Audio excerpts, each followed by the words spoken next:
Call from Microsoft to give a talk on the current state of the threat landscape, I think, and what's actually happening out there. Great, thanks, Jeff. And that was a really interesting conversation. I just dropped a few points in the chat just because we've recently signed up with the UK Cybersecurity Council. So I'm working directly with them. So these are certainly things that we want to help address. And there is some free skills development training that we recently released as well. So I think we can help signpost to that and support, and also provide some mentees within our apprenticeship team. If you'd like to kind of connect with me around that, happy to do that as well. So just coming on to the digital defence report, from a perspective of the cluster, I had a chance to talk to the team going back a couple of months ago, and it was just before we released the latest digital defence report. So this is the updated version. It is a yearly report that we release, so a lot of the data is a global viewpoint, but what I have done is I have put a slide in that also covers a UK-centric view around the threat landscape as well. So we can also regularly re-review this content with our threat intelligence team. So if anyone needs that kind of data or is looking at that kind of specifics, then we can follow up post this call. So day to day, I do have a team across government, working across cybersecurity. I've been working in this space quite a while across private and public sector. So tend to keep quite close to what's happening in that landscape. So from a perspective of the digital defence report, this is the fourth iteration. So we're typically adding new sections into that. So there's been a new section added this year that talks around AI, for example, a big topic at the moment, as you can imagine, especially from a Microsoft standpoint. So again, that's something that comes in there. There's a lot around collaborations with government entities as well. Last year, there was quite a lot around the Ukraine war, and of course, we've seen recent events beyond Ukraine as well recently. So again, we tend to touch on some of that content and then add that into the report as we go through. So just giving you a flavour of where we get a lot of our data from. It's through our quite vast infrastructure globally, jointly with our customers and partners. So it's got a large reach, and that reaches across public sector entities, private sector, service provider, consumer. You can imagine all the different brands that we've got, from Azure through to Office 365 through to Xbox and the kind of gaming platform. So we got quite a big reach there. We pull a lot of information, so that's 65 trillion signals daily. So that gives us quite a lot of information that we can look at from a security lens. And again, there's a growing threat intelligence base of expertise and also partners as well. And that managed device mix is increasing as we bring in other customers on and other solutions on, or make other acquisitions as well. So we're very focused on looking also at the threat actors and tracking those globally, and also blocking bad domains, entities, etc., across the infrastructure as well, and also reporting back to our customers. There's a lot of outreach that we do dynamically into customers. There may be particular vulnerabilities, issues that they're not aware of that we are, and then we do that outreach work as well into our customer base. So what I wanted to do is just touch on some of the stats that we're seeing, just so you got a flavour of what we're actually pulling in, what we're witnessing kind of year on year, where the focus points are. Just kind of helps just give us a feel of what's working, what's growing, what's changing in our landscape. So this is kind of the size and shape of things around the areas. Certainly the DDoS for hire piece is a growing area for sure. Seen a sort of 20% rise in that particular area year on year on the various different platforms and size and shape on that side. So discovering quite a lot of new zero-day vulnerabilities, sort of code sys runtime, and looking at this kind of supply chain areas as well. So supply chain continues to be a big focus for us, and looking at that as well. So again, we pull all this data together through our security response center and ops center team. So again, cases have risen around sort of 20%, 23% year on year as well. So these are sort of numbers that we're seeing as we're tracking between 22 to 23. From a perspective of the areas of ransomware and some of the other typical pain points that's still very much out there, phishing, ransomware, um, business email compromise. So we're seeing a strong trend towards more human operated ransomware, so actually focused attacks rather than just put out there that will affect every organization, actually a bit more intelligence around the targeting of organizations, exfiltration of data, follow up around, looking at actually what the customers can pay in regards to that ransomware and locking down of their business. So again, seeing a bit more targeted in that sense. Of course, we've seen over the last few years, no one's immune to this, and it's kind of growing in all segments. We have kind of seen a lot of growth in areas like education, for example, just because of maybe the ratio of funding and investment and knowledge around cyber versus some of the data that they hold and information, especially in kind of research areas as well. So again, I'll come on to some of those stats later on. So typically, again, we're seeing that rise in the organisations that have 500 or less employees. So we're seeing sort of 70% of those organisations having some targeted human-operated ransomware. So again, those small organisations that may have less controls, capabilities, they may not be working with third parties more actively to kind of keep everything updated. So they tend to be a higher area of focus there as well. Definitely not seeing phishing going away. I think we all kind of see that day to day in various different guises, especially coming up to certain events, may it be elections, may it be Christmas sales, etc. It's always going to be keep evolving into whatever the rhetoric and of the time is. So again, we still see that very much there out there.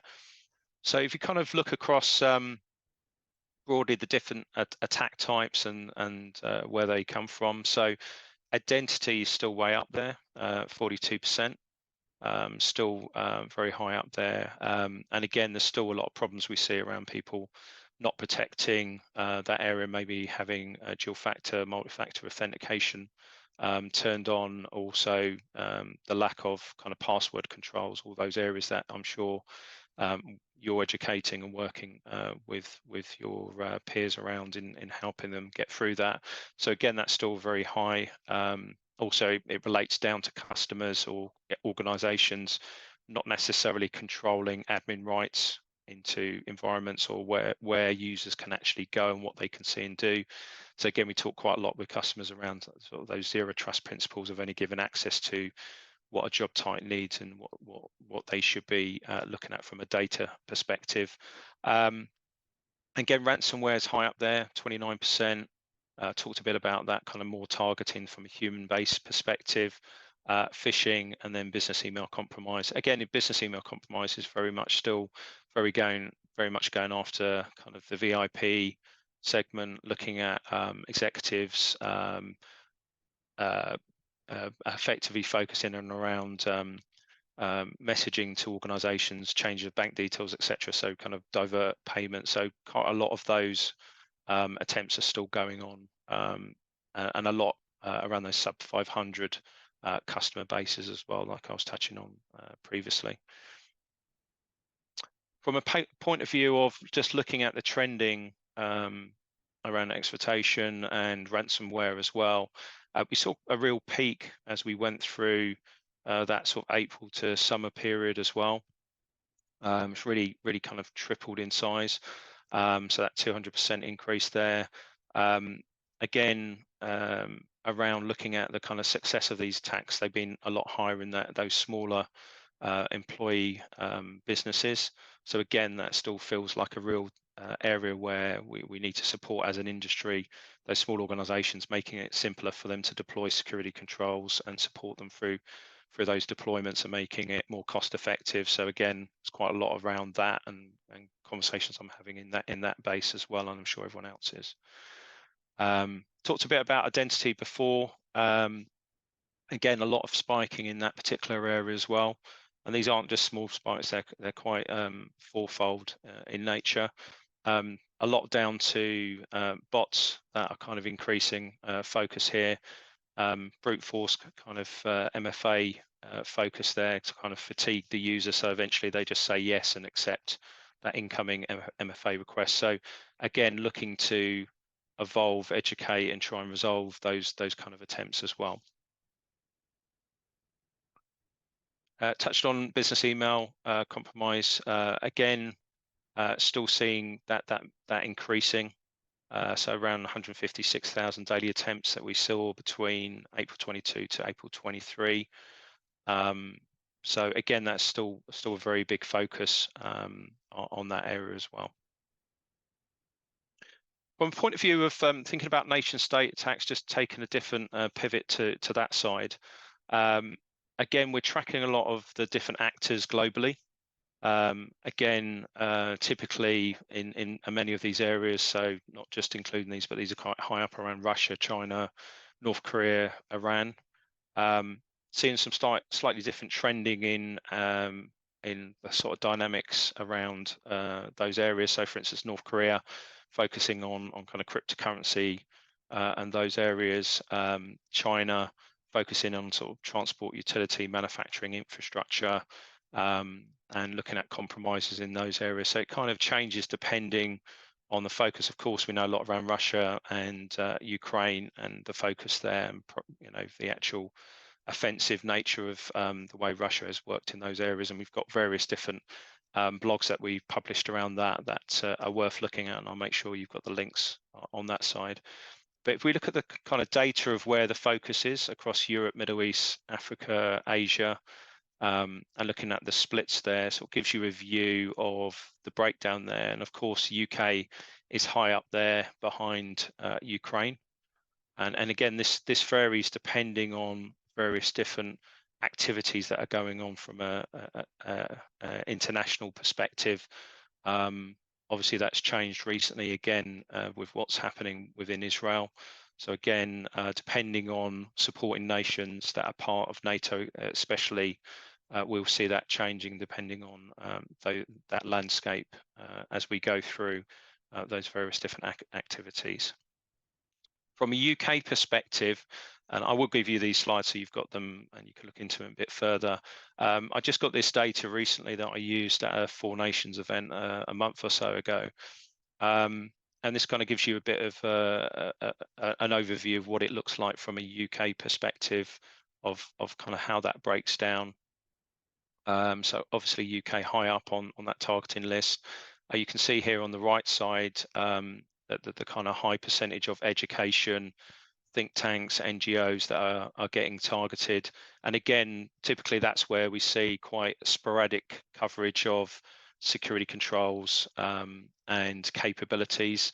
And also those organizations are quite diverse with different types of users spread out across quite large locations. So again, inroads into those segments can be through various different routes. So quite highly targeted there. Of course, government, finance, energy, etc. So you can get a feel of the different areas there. And then, of course, the most highly penetrating actors as well. So Russia, Iran, quite high up there. Then kind of North Korea and so forth. So again, this is something recent that we've seen as well. So from a point of view of something else that's evolving, I had good conversations with various different organizations here around this. So we are seeing a lot around the influence operation side.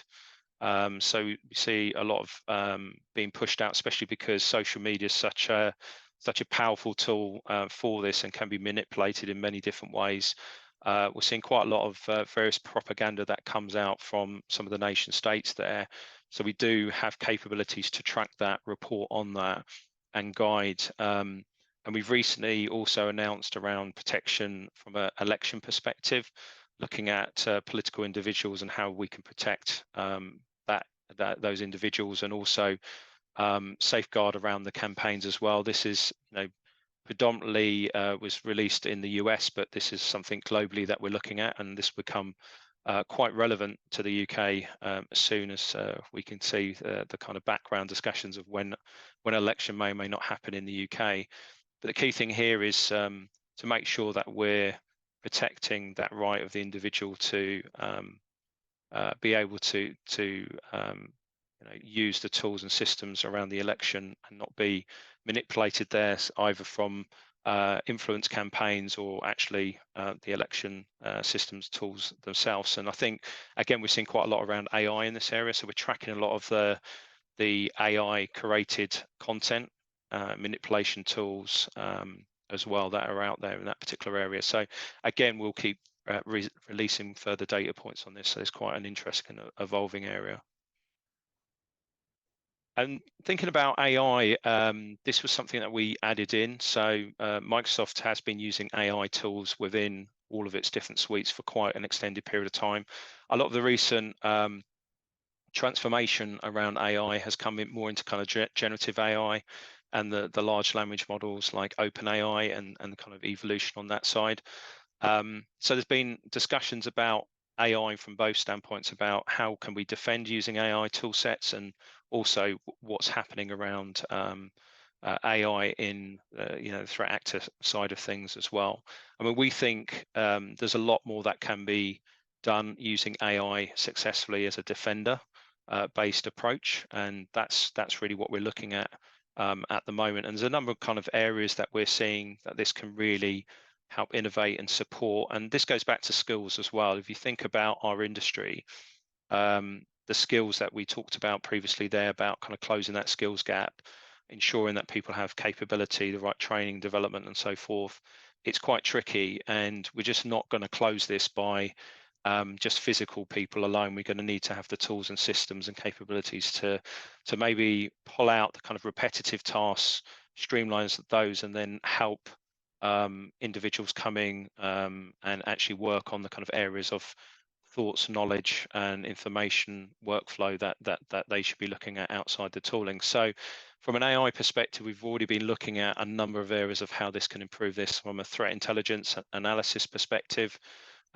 looking at instant response, reducing that and recovery time, testing validation. So again, repetitive kind of tasks that may be part of that process, governance and risks. So there's a whole load of different areas where we're building that as Microsoft and working with our partners in the wider industry. We've got a program called MISA where we work with other third parties and integrate into them as well. So this is a really big area of focus, and I think this is one certainly to watch moving forward. I'll give you an idea, we've got something that we call co-pilots that really are there to help you as the individual sort of navigate, use the data, the tools, the systems that you may have invested in, certainly from a Microsoft perspective. So we have co-pilots for the various different platforms that we provide. In my particular area of security, that we've had the co-pilot for security, and we've been testing this out with customers. It will go into more of a general availability in around early next year, probably around the March timeframe. And we've been working with customers on a private preview on this at the moment. And where we've been using this is to certainly kind of proactive areas are in the SOC, operations areas where there may be tasks where, for instance, here we're looking to consolidate and understand what particular incidents are outstanding, the priority of those incidents, where that coverage is in the estate. Can we pinpoint where that particular incident occurred, how wide it is it still affecting the infrastructure? And what we're finding is to collate all that information together can be quite troublesome in the operational standpoint. So you're looking to reduce that time window for the operator and how quickly they can respond. And you can just see here from some of the work that we've been doing here in helping in that way and taking tasks down from hours, potentially days, down to minutes for those operators. But also doing things like, can you ask if you've got a report that you run every month, every week, on the viewpoint of the posture, your environment, so pulling in that data. And we're working with Microsoft environments, but we're also doing outreach and integration into other third parties as well in this area, so you can get a consistent view. So again, this is looking at how we can take away humans doing that as a kind of a repetitive task, use the tooling to do that, and then release people to actually do other pieces of work that they need to do and should be doing in these kind of operational or cyber environments as well. So that's quite an exciting area. That's evolving, and you'll see that in general across the wider AI estate. And happy to come back and give you kind of feedback on that as we release that. So I think in the takeaways side of this, again, the report is over 100 pages. So I've kind of summarised to give you a bit of a flavour of the top line, some of the numbers, so you can sort of see the direction of travel. You can certainly look into that in a bit more depth. And like I said, we do have the threat intelligence organisation Mystic, where we do regular updates in between that yearly view with customers and entities as well. But so some of the takeaways I think that we saw from the digital defence report is, first of all, kind of looking at the innovation, how AI is making a difference in those areas and helping our customers understand how to use that rather than be concerned around AI. Of course, there's a lot of misinformation in this particular area around public-facing AI tool sets as well as private. For instance, with what I was talking about there, it's using private data sets inside the organisation. That data isn't taken outside the organisation, shared more widely, etc. So again, there's a lot of confusion with public and private data sets, and so we spend a lot of time coaching and working with customers in those areas. The partnership side as well is even more important now, about sharing public, private, and across countries and regions as well. So again, we're seeing the importance of that with recent events. Skills, so again, we do a lot of outreach in that particular area because we've got the LinkedIn side of Microsoft as well as kind of the wider Microsoft itself, GitHub, etc. So we're doing quite a lot of work across the different brands to look at cyber skills and how we can support and help there. And that includes working with the UK Cybersecurity Council and those kind of activities as well. So again, happy to pick up on that. And I suppose the last thing that we then generally share to customers, and I'm sure you're very aligned with this as well, is that we do talk about doing the hygiene, the cyber hygiene area of, and the digital defence report talks on this every time around if we work with entities and look to enable these particular areas in a kind of 5-point plan, we typically can reduce that window of threat and improve the security posture all up, especially in areas of MFA, zero trust, keeping the software updated, etc. So again, we're working on more simplistic ways to help customers do this and keep updated in these areas as well. So again, it's not probably the side of cyber everyone wants to talk about AI and all of these kind of far-reaching things, but then there's a lot of things that we can still do with cyber hygiene. So we always kind of come back to this piece as well. So just kind of closing out, I'll leave the link in the slides as well when we push them out. I'll make sure you get a copy of those, Jeff, to share with the team. But you can download the report here, and also I would point you to the blogs because they tend to give you an update between when the yearly report comes out as well. So I'll close out there.